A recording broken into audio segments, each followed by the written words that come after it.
Hello, everyone, and welcome to another video, live stream, and podcast. So, for those of you watching the video, then you're a member here. So, I want to send out thanks for being a member and supporting the channel, and for checking out the podcast and would like to learn more about that. You can visit the website or go to the YouTube channel. It's fretprints.com and youtube.com/fretprints, FRETPRINTS. So this week we talked about these melodic structures, and so we'll start out by just kind of reviewing and going over what we came across with that. And maybe what I'll do is I'll share some of the whiteboard notes that I took in the last one,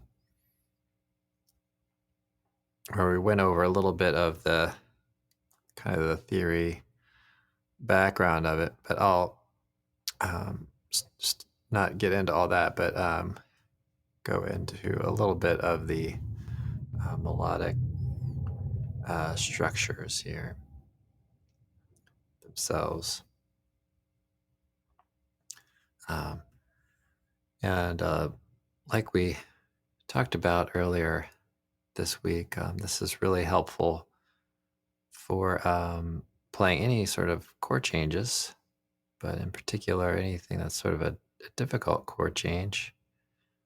It can help us work with that. Okay, so here's an example of an A minor melodic structure. So let's say we're playing an A minor 6 chord. How about that?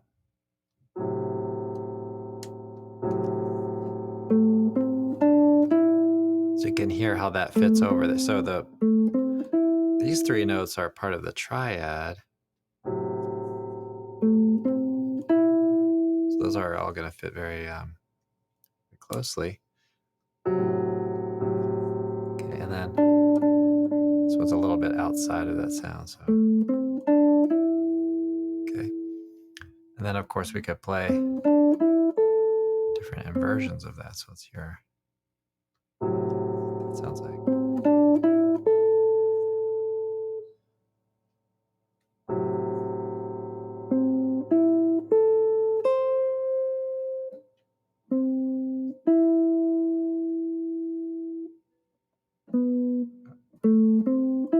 So we're gonna start here. Sorry. Okay. Let's do that one.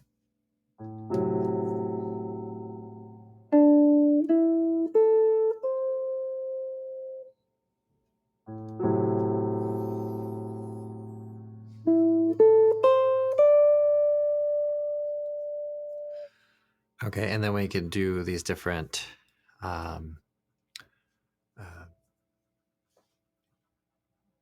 iterations. So what I did was I bumped that one up and then bumped this one up and then went up to there. So we can kind of arrange, but we're always kind of working with those same notes. So then that's compatible, obviously, with A minor. Okay. A minor 7.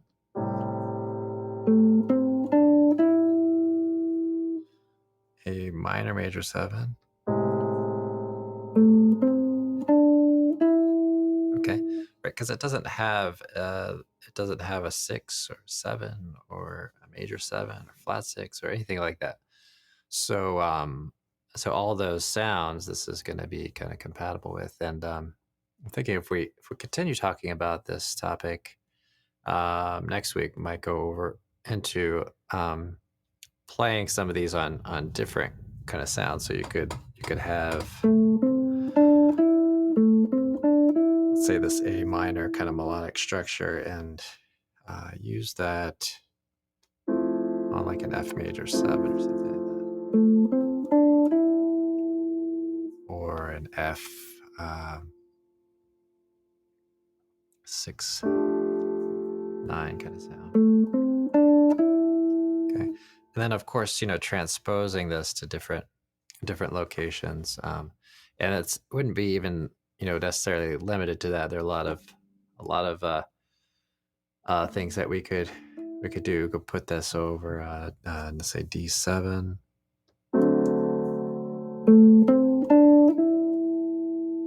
Okay, so that sound. Okay, we're good. Let's say put this over maybe G minor.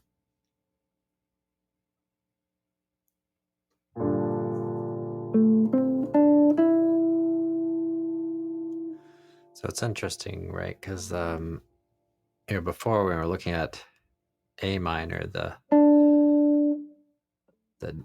D sort of stood out as a tension on that. If we look more at G minor, then that's going to feel more like a chord tone, and these other ones are going to feel a little more outside, a little more like non-chord tones. So that's something that we can kind of think about there,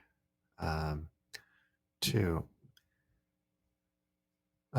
So now what we did here was we took that basic grouping and we lowered the fifth, so that can help us play on chords like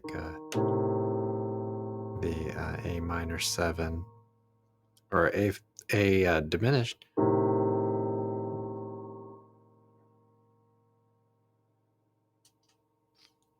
A diminished, or half diminished, or diminished 7. So all these kinds of sounds. So let's say we work a little bit on half diminished here. So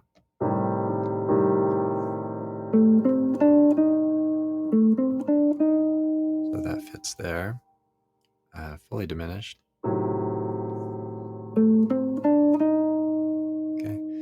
And then of course we can do all the same inversions and everything. And this is another one where I say, okay, well, we'll take F7, play that, or different, any number of different locations, but that's just kind of one example. So it doesn't actually have to be on the root. You can take these through the circle of fifths, or place them, place the first note on a chord tone. So a lot of options for that, but thus we just lower that fifth so we can accommodate diminished triads, minor 7 flat 5 chords, and fully diminished chords.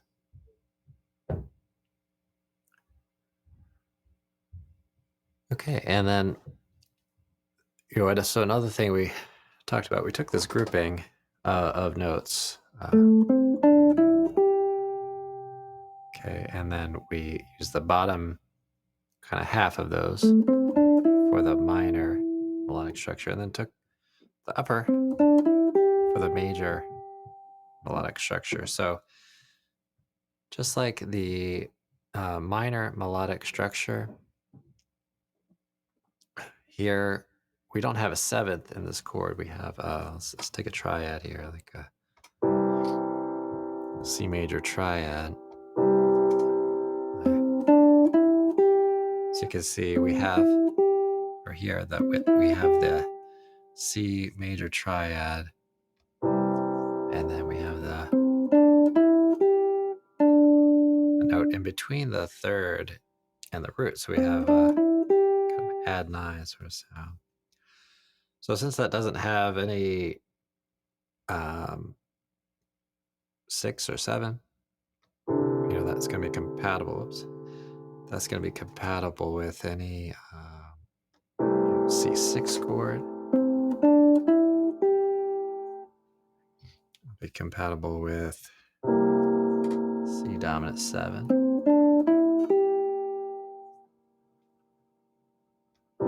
C major 7. Okay, and then we could think about again using other chords. So this is another one where F chord.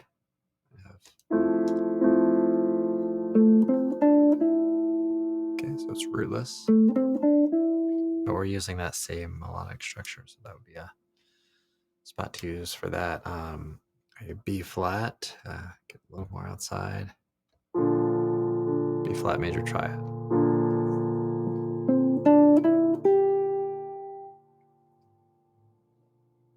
And you can explore really kind of everything and see how it sounds. But those are some kind of quick go-to spots you could use. All right, and then we may find it useful to have an alteration for that as well, to help us with altered dominants or dominant 7, flat 9 type sound. So we lower that 9 a half step. So let's take a simple, well, let's take C dominant 7. Hear this. Okay. So we just lower that. And of course, you could do that with the sharp 9 as well.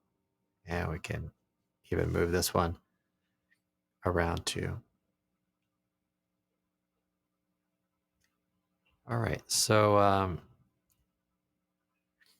let's take a moment to play a tune here. So I'll take some of these concepts and play them on confirmation. Okay, we'll go really nice and slow.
So we looked at a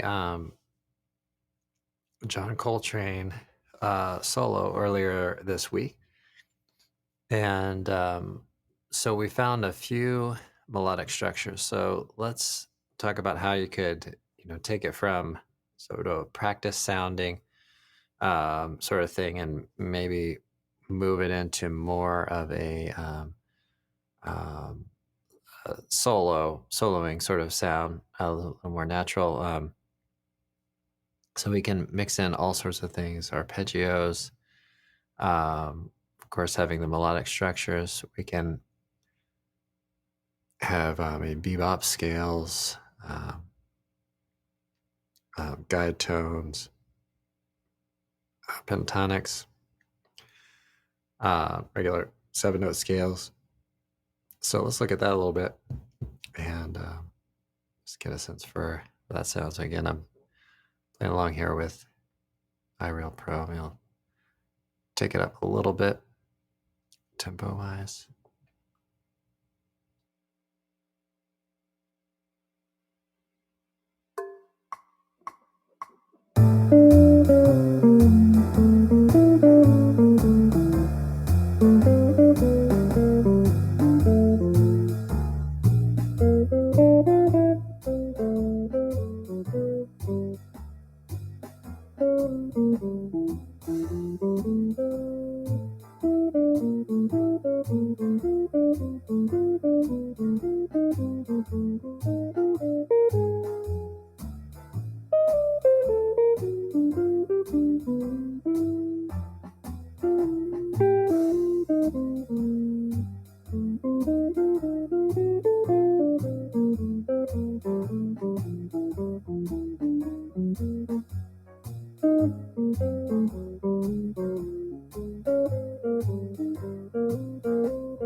Okay, so there we have a little bit of an idea of some of the things that we might mix in, and then mix in other things. I'm still kind of approaching it as a practice exercise sort of sounding thing, but you get kind of the idea of working with some specific things, and then when you play a solo in the moment with generally like actual people, you're gonna um, maybe play more freely and just have a little give and take, and some back and forth on all that. So be it. But it'll give you a tool, something to work with, to internalize and all that. So, all right, great. Well, hopefully you enjoyed this talk this week. Let me know if you have any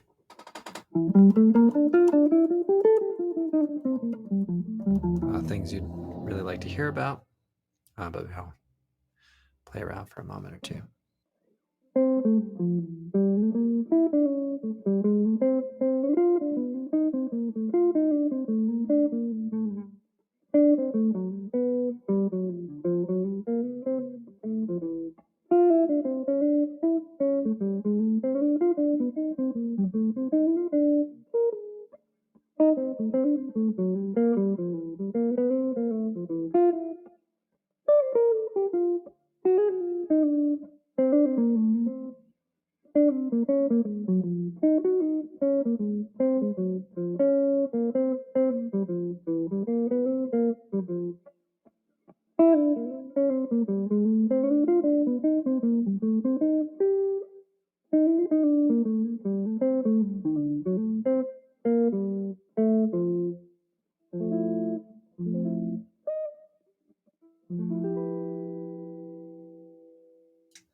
All right, everyone. Well, thanks for listening and watching, and I will see you all in the next video. Hope you have a great practice session.